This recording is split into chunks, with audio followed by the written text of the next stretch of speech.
За энэ манай инженер гэдэг мистер Шарма. За энэ Санжи гэж нэг ажлыг газар дээр нь удирдах байгаа. За тэгээд тэр бас тэр ажиллаж байгаа. Одоо энэ жилийн ажилд ороод иргэний байгууламжтай шахах хаалгаж байгаа. Монгол Улсын ерөнхий сайд Оюун Эрдэнэ Дорногов аймгийн Алтан ширээ суманд баригдаж байгаа газрын төс боловсруулах үйлдвэрийн бүтээн байгуулалттай танилцлаа. Газрын төс боловсруулах үйлдвэрийн төсөл 5 ажлын багцаас бүрдэж байна.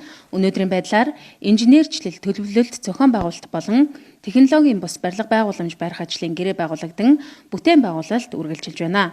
Мөн газрын төсний боловсруулах үйлдвэрийн төслийг иж бүрнээр нь хэрэгжүүлэх үүднээс ажилтнуудын амьдрах 550 айлын орон сууцны хотхныг барьж байна. Одоо барилгын ажил 85% гүйцэтгэлтэй явагдаж байна. Энэ үеэр холбогдох албаныхан коронавирусны цар тахлын улмаас ажил удаашрч ачаа тийш Тянжины бомтод 2 сар орчим болсон гээд амаргүй нөхцөл байдалд үргэлжилж байгаа талаар мэдээлэл өгсөн юм а.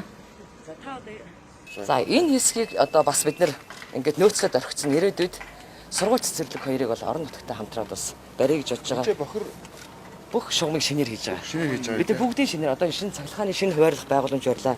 Одоо инженерийн байгууллага бүгдийн шинээр. Станц ч одоо тэгээд бүгдийг хангах юм уу? Бүгдийг хангах. Бүгдийг хангах юм уу? Шууд энэ аваад авч ирэн. Одоо энэ Нэг Аз хөгжлийн банкаар баригдсан нэг цэхэр байшин байж сэндвч. Энэ Аз хөгжлийн банкны санхүүжилтээр баригдсан юм уу? Дулааны станц байгаа жижиг гэх. Тэгээ энийг халаахын тулд энд газрын шийдэж ирсэн. Тэгээд цэвэр бохор усны холбоо. Одоо тэр орон цаас ч энэ орон цаас ч аль аль. тий аль аль. Бүгд нэг л төмөр замч гэсэн бүгд. Төмөр замчсан. За. Манай Дорногов аймгаас сонгогдсон их хурлын гишүүд бидэрт бол аягүй тусалдаг. Одоо манай инх төвшин дарга, засаг дарга байхдаа энэ газрын асуудлыг бол уул нь бол сайн шант 2 гэдэг төсөл байсан юм байлаа. Тэгээд энэ газрын асуудлыг бол би бол 2-3 7 хоног дотор бид нар шийдэж өгсөн. Ингээд газрын спонсорлох үйлдвэрийг одоо дэмжиж ажилладаг 2 гишүүндээ энэ төрөнд баярлалаа гэж хэлмээр байна. Тэгээ бид асар их асуудал толгомдож байна. Одоо энэ орон нутагт. Одоо энэ дүүргэлтийн шороонууд байж байна, тийм ээ? Түгээмэл харгацтай ашигт малтмал байж байна. Ус цахилгаан одоо юу гэдэг гадаадын компаниуд тендерт оролцохын өмнө асуудыг нудан л тэр.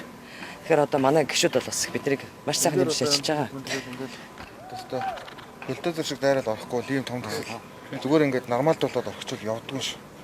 Яг л хооноос нь явж ийж тэ.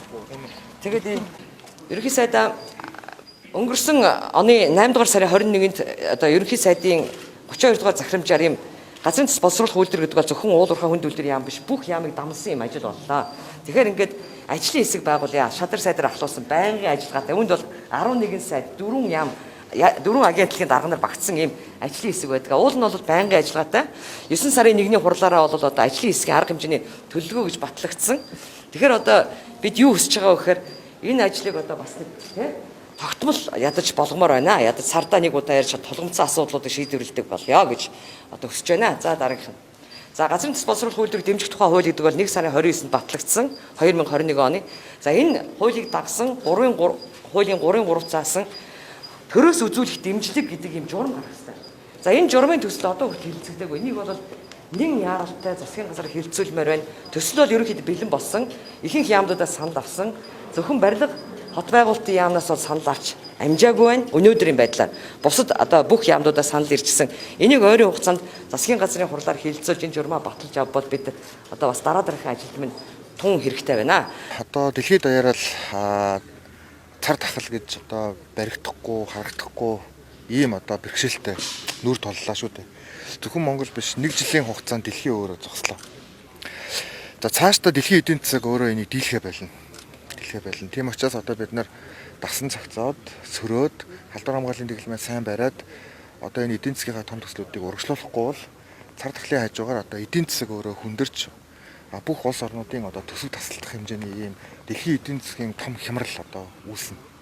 За энэ ч гэсэн одоо эхний шинж тэмдгүүд илэрч байна. Жишээлбэл ингээд зогсонг байжгаад одоо гинт ингээд гацаа тавигдаад эхлэнгүүт бараа материалын одоо үнийн инфляцийн хөөрөгдөл бүх улс даяар явж байна. Шатах тосох материалын одоо үн, арматурын үн, цементийн үн гэдэг нөгөө буцаад үйлдвэрлэл сэргээд ирэхлээр хомсдол үүсэж байна. За энийг одоо бидний хувьд бас хамтдаа л одоо даван туулах зайлшгүй шаардлагатай. За ер нь газрын төсний үйлдвэр биш одоо бусад бүтээн байгуулалтын хувьд ч гэсэн ер нь цар тахлаас олбаалж бас календарт хугацаанаас нэг үндсэндээ 1 жилийн хугацаагаар бол бид нар ингээд алдлаа. Тэгэхээр одоо маш тийм одоо эрчимтэй буцааж энэ асуудал дээр бидний хувьд анхаарал хандуулах ёстой.